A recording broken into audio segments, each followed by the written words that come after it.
Good day everyone, I am Dave Anthony Poliosos and I am here to share my knowledge about the prelim coverage of protection of marine environment. So first, what is marine environment?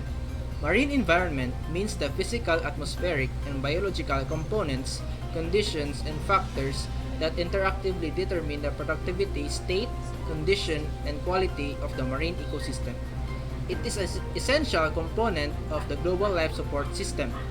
Oceans over 71% of the Earth's surface and provide us with food, oxygen, and jobs. But they are probably the least understood, most biologically diverse, and most understandable of all ecosystems. Second, what are the major sources of marine pollution and its impact, hazards to human, animals, and shipping industry? There are two types of marine pollution, the land-based sources and the sea-based sources. In land-based, like byproducts of industry, runoff from agricultural pesticides and herbicides. And the sea-based like collision, tank washing, ballasting, and deballasting. The impacts of this pollution dangers to both humans and animals.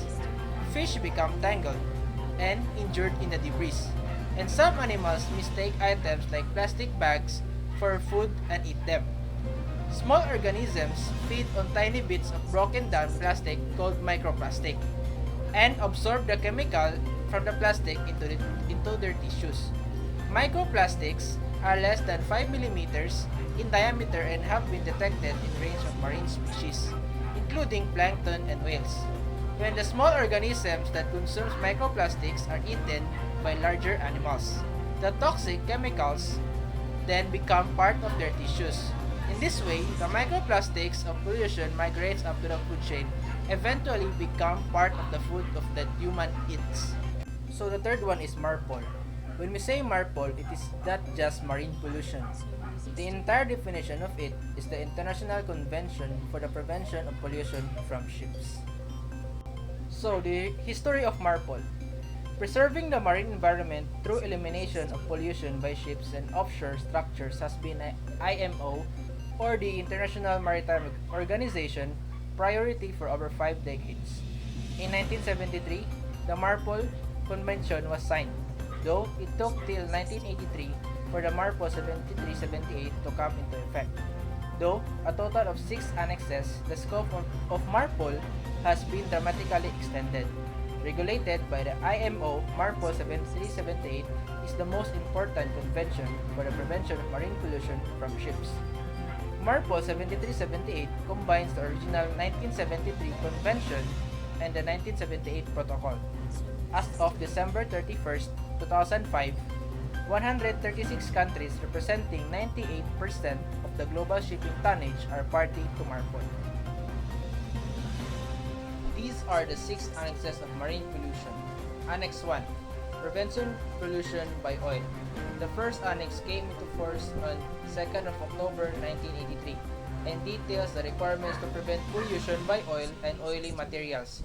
Construction requirements for oil tankers include segregated ballast tanks, the limitation of the size of the cargo tanks, double hull and bottom requirements, and requirements related to pumping and piping. Second, Annex 2 or Prevention of Pollution by Noxious Liquid Substances in bulk. The NLS are categorized in minor hazards, and major hazards. Discharge of the latter being prohibited. The remaining category of other substances concerns substances that do not represent harm to the marine environment. Annex 3. Prevention of pollution by harmful substances in package form. Harmful substances are substances identified as marine pollutants in the IMDG or International Maritime Dangerous Goods Code. MARPOL poses strict requirements on packages, which must be durably marked or labeled. The annex deals with the documentation, stowage, quantity limitations, and compliance. Annex 4. Prevention pollution by sewage. This annex deals with the sewage system, the control of discharge, and reception facilities. Annex 5. Prevention of pollution by garbage. With the increased attention of plastic pollution, this annex is highly relevant in this respect. Disposal of all plastics into the sea is prohibited. Depending on the distance from land, the distance depends on the material. Disposal of other garbage, such as food waste, paper products, glass, and metal, may be permitted if ground particle sizes may not exceed to 25 mm diameter. Disposal form fixed or floating platforms and ships within a 500-meter perimeter of such platforms is prohibited, with the exception of ground food waste.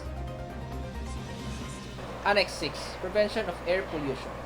This particular annex came into force on the 19th of May 2005 and was ratified by 88 IMO member states by September 2017.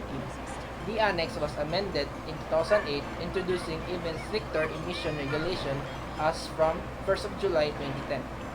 The annex covers engine-related emissions, cargo-related emissions, equipment-related emissions, fuel quality. That's all of my understanding for the prelim coverage of protection of marine environment. Thank you for watching this video.